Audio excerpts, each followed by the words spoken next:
Hi, my name is Donna Page. My website's lovinglightastrologer.com. And I just wanted to talk briefly about Saturn and Libra and what it means for you if you are a Libra. So the deal is that there's no straight answer. The generic answer is that it's time for you to reevaluate what you're doing in your life and to get rid of anything that no longer suits you, and to make sure that you're planting the seed for something that you want to work at. The sun represents who we are, what we do. It's our life force, energy, and therefore it's a lot of times we define that as our career. So what do I like to do? What do I love to do? What's important to me? Now Saturn is the influence of being serious about something, and it's the taskmaster. That's sometimes why when people have Saturn and crossing over their sun, things can be difficult. But it's all individual upon your own chart and how far you are from your own personal path. The more authentic you're being to your own personal life, the easier this energy is.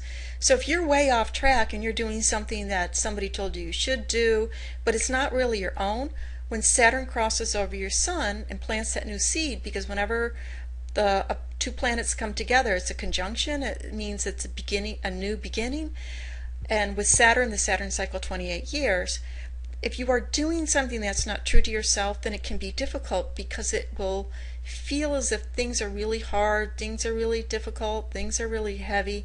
But the purpose of it is for you to get back to your center, back to your authentic self. If you're way off the path, you could lose your job. It's not necessarily an easy time to get a job, but it is a good time to make a new start. So if you get rejected, just keep putting yourself out there. But also, you first want to go within and say, hey, is this what's really important to me?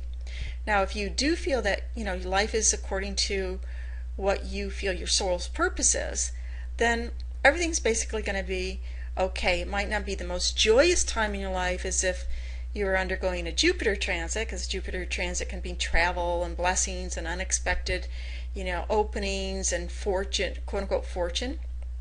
Not like, you win the lottery or anything. You could, but not like a fortune of the lottery, but just, oh, I was very fortunate to run into this person, and then they just happened to offer for me to go on this trip with them, and then, just synchronicity. So it's not that type of an energy, but it can be an energy where you really focus your attention and focus your work and your effort, so you plant those seeds again to be able to reap the rewards down the road. So that's the quick answer. If you're a Libra and somebody says, oh my gosh, Saturn's in Libra, it doesn't necessarily mean it's going to be tough for you, even though it can, but it is a sense of, I got to get back to my center. I got to be true to myself. I need to get rid of the shoulds and the responsibilities that somebody else said that I was supposed to do, and be true to my own self and do what I know I want to do and what I want to be responsible for and what I want to be committed to. Because Saturn is about responsibility and commitment, but it's responsibility and commitment to your true self. So there's a short answer.